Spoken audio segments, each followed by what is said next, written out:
St. Matthew 7th chapter, verse 7 through 12. St. Matthew the 7th chapter, verses 7 through 12 is where our text will be found this morning. 7 through 12. And I'm going to read verse 11. If ye then, being evil, know how to give good gifts unto your children, how much more shall your Father, which is in heaven, give good things to them that ask of him. Amen. Now you read the rest of it on your time, or take the time to read it.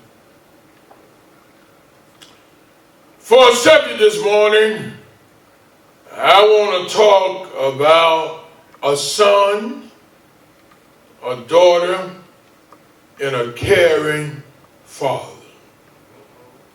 I'll refer to some scriptures. Jairus' daughter, that is found in St. Mark, the 9th chapter, and the man that had a son that had an evil spirit that is found in St. Mark as well, chapter 5, will be our foundational scriptures in dealing with this Father Day's message. First of all, let me say to you, Happy Father's Day. Happy Father's Day. And we thank the ladies that help us to become fathers. Amen. Amen. Because if it had not been for them, we wouldn't be fathers. Like if it had not been for us, there wouldn't be any, or they wouldn't be mothers. Amen. I trust now that you know what an honor and privilege it is to be a father. To be a father. To have a son. To have a daughter. Or to have both a son and a daughter. Or to have several of them, sons and daughters, who share your genes and will hopefully carry on your legacy. It's a tremendous gift now with it, and it's an awesome responsibility. And I don't think I'm exaggerating when I say that beyond all the things men seek to accomplish in life, being a good father is by far the greatest opportunity and the greatest challenge a man can have laid upon him. Amen. And I use the word good because good is another word for holy and holiness. That's why we call Good Friday as it is, because it was a holy Friday. If you run your research and reference on it, you'll find good run back to holiness. So it's a different thing to be a father. It's someone that is set aside. It's a great thing to be a father, and it's a great opportunity. Great challenge that is laid upon it. A few weeks ago, we celebrated Mother's Day, and as well, they needed to have been celebrating Mother's Day. Mothers deserve all the honor that they can be given. But so do, or does the father deserve rights as well. hard to nail down, but I think we can all agree there's a distinct difference between a mother's love and a father's love for their children. Amen. It's a distinct difference for the first moment, and from the first moment now of a child, when he looked to the mother for substance. A child looked to the mother for comfort. Father seemed to be from the second time.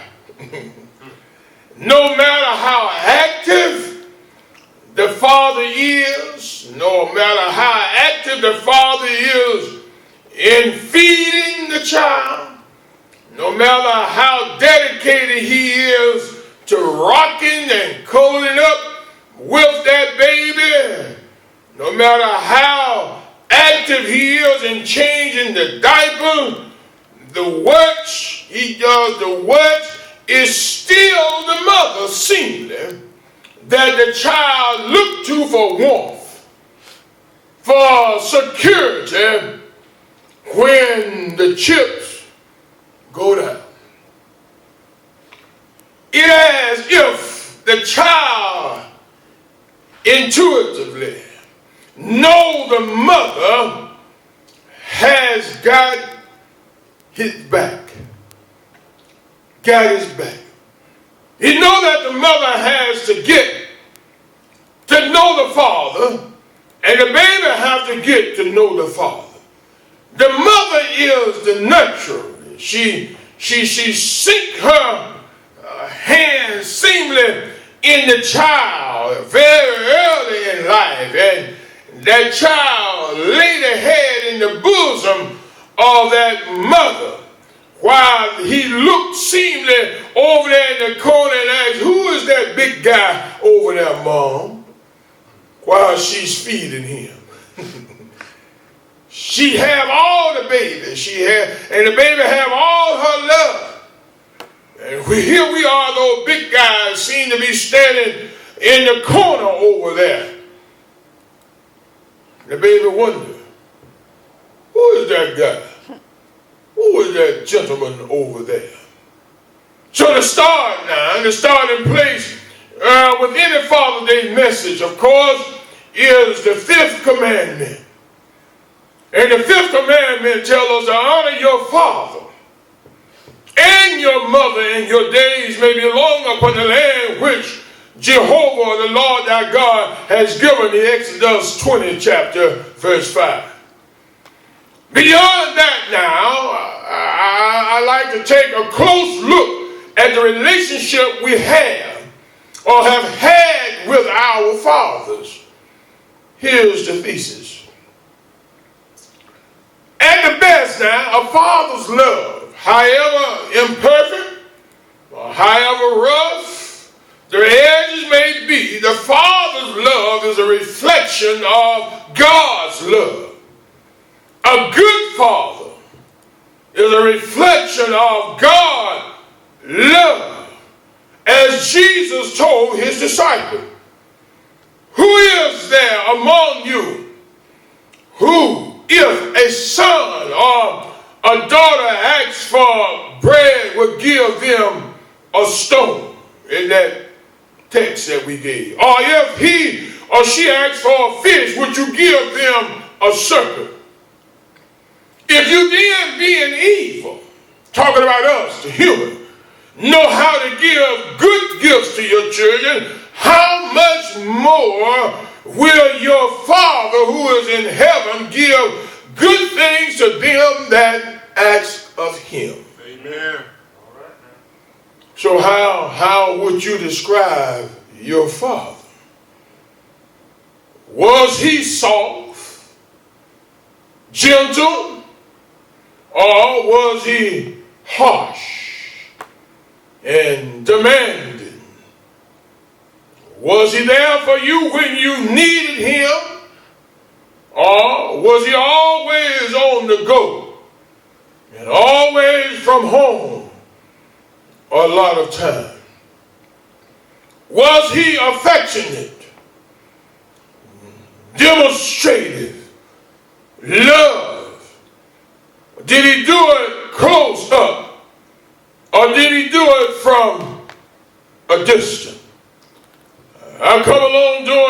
the time where fathers didn't cuddle up too much with their sons. They showed their love seemingly from a distance. At least mine did.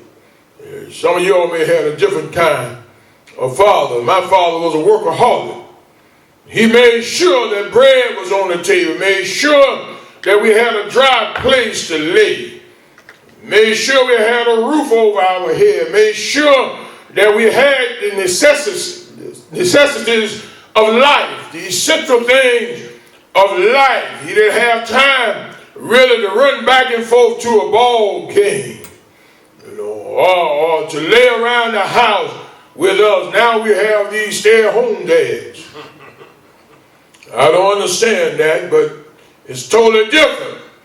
If a child the next 5, 10, 15 years had to describe the male role in their life, and they had a stay-at-home dad. That's all I can say about that. Was your father emotionally transparent with you? Was he easy to read? Or was he stoic, reserved, keeping his feelings to himself? Again, that was my old man. He was stoic. He was reserved. He was laid back. He kept his feeling much to himself.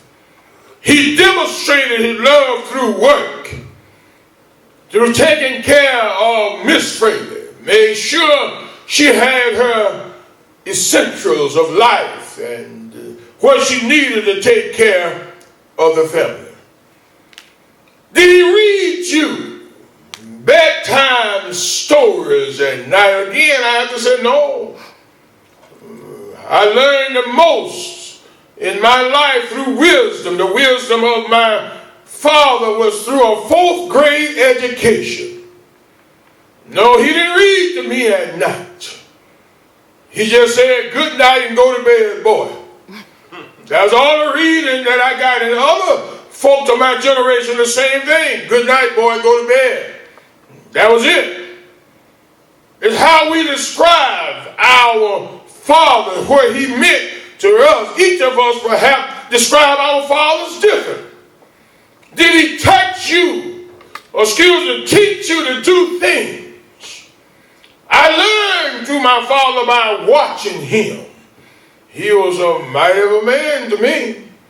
About 5'10", if that tall, had arms like Popeye. And I saw him carry, nothing for him to carry 200 pounds, 100 on his shoulder, 200 on his shoulder, and took one under his arm and walked down to the pen to feed the hogs. Nothing. Put this on my shoulder, boy, and he grabbed the other one under his arm, and there he go. We learned my work ethics. And many of our work ethics came through our father. This is Father Day. We're not talking about the mother because some got work ethic from mothers too. But did your father, did he teach you to do things? Was he a good listener? Sometimes, Dad, tell you I don't have time for that, boy. I got to go. Could you share your thoughts and your feelings with him without him giving you a lecture? Well, he didn't give me a lecture, but he gave me some points of wisdom to do in life. And he was saying, boy, hindsight is 20/20.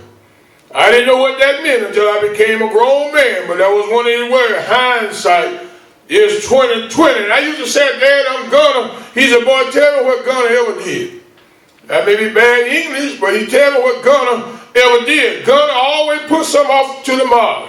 Either you do it now or don't do it. Don't say Gunner, because Gunner won't do anything. I use that on my children today. Was he a man of faith? I said. Did he share his faith with you and help you to experience the peace of God's presence and the power of God's love? Did your father do that? Was he authoritative or easy going? No, the old man wasn't easy going. Or was he quick to discipline you? He allowed my mother to be the one to quick to discipline, because when he got you, my old man, he got you. He got me one time, October 1969. I never will forget. Didn't have to get me anymore. But Mom got me every weekend or every other day. So was he quick to discipline you, to keep you in line, or did he give you the freedom to explore or to make your own discoveries, your own decision, your own mistakes? If you are a son, were your father someone you wanted to be like? Would you want your son, or as a son, was your father someone that you wanted to be like, you wanted to grow up to be? Just as if your daughter, if she married, did you want her to marry a man similar to her father, especially if he had good work ethics, good habits, a man of faith, a man that feared God? What did you love the most? And there was father figures that helped us got beyond and helped us understand the role of the father. These are just a few of the questions now that I might ask you to describe your father and your relationship with him. Already, I think you get the picture. When it comes to fathering, some dads do a lot better than others. We know that. Some are not very good. They don't do very well in raising their children. And that is for a lot of reasons, perhaps. They don't do very well at raising children. The most obvious of a male is his ego. Ego can get in the way of a father really raising a child. Ego, they get stuck on themselves, more so about what they look like, what they want to do, where they want to go, and the children get caught up in the father's ego, and the children be left behind. I think that's a matter of fact today. The reason why mothers call the children deadbeats, because they're caught up in their ego. But go beyond the ego. We have to look at perhaps how the father is wired up. Now, there are some females saying that he wired up with the Y chromosome. The Y chromosome there. That's what some of them say, and it may be very well true. Men and women experience a different life, different lifestyle. And while the man and the woman can complement the man when it comes down to his strength and his ability, but when it comes down to rearing the children, it is totally different. He don't know how to get in there to relate to the child or his children. All the thing he know is perhaps work. Work. I may have that problem. All they know is work. How to work, what to do, to provide. And this is perhaps because of our surroundings, what we saw our dad do. Just work and provide and not worry so much about a relationship beyond working for the family. This day and time, they teach other things. They teach that you ought to be there cuddling up with the children. You ought to be in that relationship with the children. You need to show them this. You need to show them that. If I got to show them all of that, won't have time to go to work. That's where the mother role come in, to nurture, to nurture it. And some dads are just immature. They got a thing now called extended adolescence. Extended adolescence. Now, when I was coming up, I had my first job, I think around 12 or 13 years old. Going down to Rivers Motors on Saturday morning, cleaning up behind mechanics, getting the grease up off the floor and all of that, straightening up there. Got about $10 for doing that. First job. Now, it takes a young man 35 or 40 years old before they actually settle down and get a job. They're still playing video games at 30.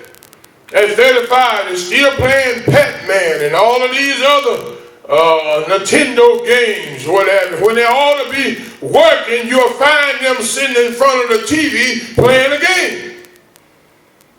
Playing a game. When they ought to be actually working, rearing the children, providing for them. That's where I came up. I didn't see my father playing no games at no 30, 35, and 40. And maybe it's a good thing. I don't really know. I don't really know, but I know how I was reared, and it wasn't all bad.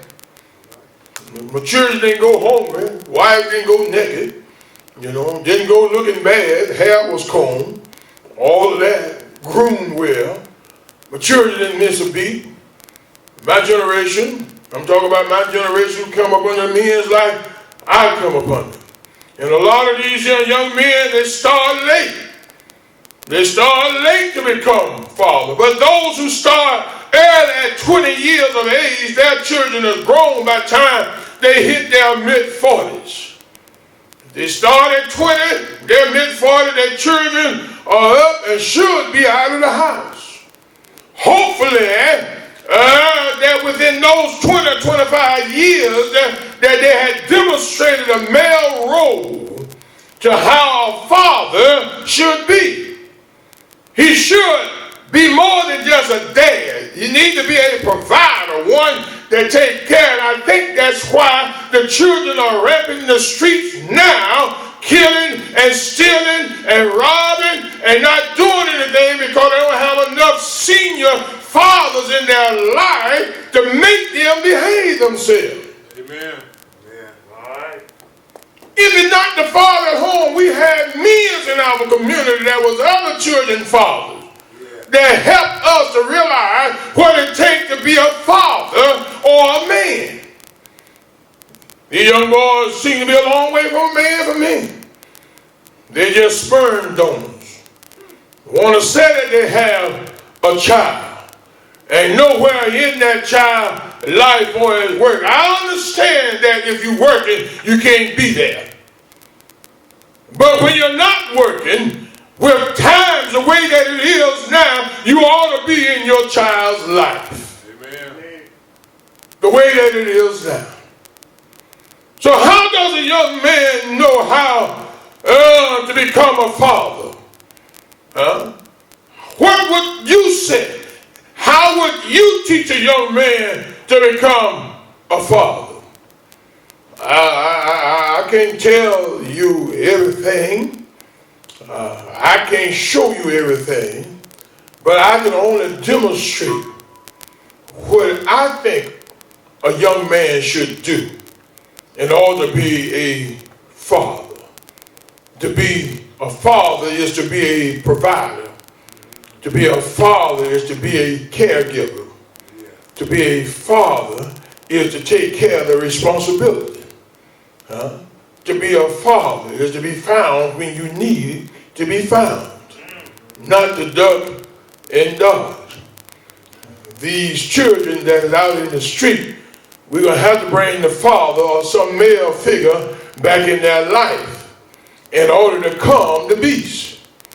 I watched Animal Kingdom sometime, and the young elephants were tearing up everything, just running through the street at night, and they done some evaluations to see what was the cause of these young elephants just tearing up everything at night, only at night.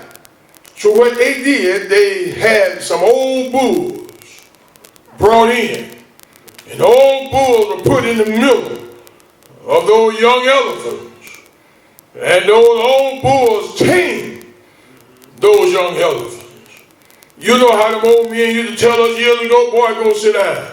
You still wet behind the ear. Boy, go sit down. You ain't got no backbone. Boy, go sit down. Your mess is still yellow. Huh? They were putting us in place. Yeah, let it know it's not your time yet. We don't have this type man and male role model in our community anymore. We are afraid, seemingly, to say anything to them. But until we who are fathers, or strong men or fathers, may not be your child, but when we put ourselves in the position where the fifth commandment says, honor their father and their mother, they're not really talking all about your genes. It's talking about you honoring those who are of an age in the community and respect them and give the respect is due. I just wouldn't do anything around adults. I don't care how grown I thought I was. Tried smoking. I didn't really smoke around adults. 25, 30-year-old man, ducking and dodging, didn't want certain people to see me do certain things. That's honoring the mothers and the fathers throughout the community. Well, the Bible gives a list of fathers, whether we think about it or not. There's a road that I can call as I conclude this message this morning here, of fathers who really care. And I'm glad that the Bible really talk about them, and the Bible lines us with a good father reflecting God. A good father reflect God, because what father would be asked of their child to give them bread and you give them a stone or a serpent, What father would know, a father that knows how to give good to their children, and the good that he gives to the children, it reflects what the Heavenly Father gives to you. And he gave this demonstration here through Abraham, who was the father and became the father of many nations. He gave this demonstration through Moses' father. Moses' father, we don't read in the Bible that he was in Moses' life at all. We read about what Moses' mother did for him during that pandemic season when babies were being killed everywhere. How the mother put him in the Nile. Evidently the father understood, had enough wisdom for his child to be saved. He had to step back for a moment. God allowed Moses' father to step back for a moment, and the mother be used in order to save his son. That's what it seemed like to me. Joseph, the stepfather of Jesus. Stepfathers are good. We see Jesus had a stepfather, Joseph. He recognized, God spoke to this stepfather and gave him the vision that his girlfriend, future wife, was going to have a baby. Because Joseph was going to put her away quietly. He respected us enough, but God let him know that he had a mission. Stepfathers, you have a mission. Amen. You have a mission to take part in that child's life. Don't say because he don't have your genes or she don't have your genes, you're not going to give your all. You have a responsibility to give your all as a stepfather. Amen. Joseph took Jesus under his arm, taught him what he knew, taught him to be a carpenter, taught him how to travel, taught him how to respect, taught him how to work. All of this comes from the stepfather. So stepfathers, you have a responsibility and a role. Mark 9 tells us about a father that met Jesus when he was coming out of the mountain. Mark 9, 14, the Father was coming, Jesus was coming out of the mountain now, and the Father met him and said, my son have an unclean spirit, has a demon, and I went to your disciples, I went to your boys, and your boys couldn't help him. This is a caring Father. He didn't stop right there. He went beyond the cause. He went beyond the paradigms of his life in order to get some help for his child. A good father will go beyond to get help for their family or for their children, and he's not satisfied. This father wasn't satisfied till he got to a source. How many of us give up before we get to the source? We don't look to the right hill. We don't look to the hill which cometh to help. We look to everything else, but this father, what I like about him, he didn't give up. He kept on. He kept on because he saw his child foaming at the mouth, throwing himself in the fire. And you know what? Sometimes we throw our children in the fire because we don't seek the right help. We don't go to the right source. We throw them in the fire ourselves. We throw them in the fire of drugs, alcohol, substance. We throw them in the fire of becoming daddies before time. We throw him in there. But this father here wanted his son out of the fire. Keep him from throwing himself in the fire. So he went to the Lord. And the Lord had the answer. What I'm trying to say with this particular father here, he knew where the help was. We look to everything else except God. Amen. Even in the protesting that we are doing now, I wonder, have any of them really looked towards the hill which cometh all our help? Amen. Not only that father, there was another father who had a daughter, Jairus, Mark 5. This girl was sick. And Jairus went to find Jesus. He went to find some help. And when he found Jesus, he told Jesus that his daughter was at home sick in the bed, and I need for you to come and lay hands on her. This father cared enough to stop what he was doing, to go find the source that could help. Well, he got to Jesus. He talked with Jesus. He told Jesus what was going on. Jesus, in direction to his home, a woman stopped him that had an issue of blood. This is how busy Jesus was and how people tried to get to him. Stopped Jesus, slowed him up, and get to Jairus' house to help the daughter. Jesus slowed up and said, somebody touched me.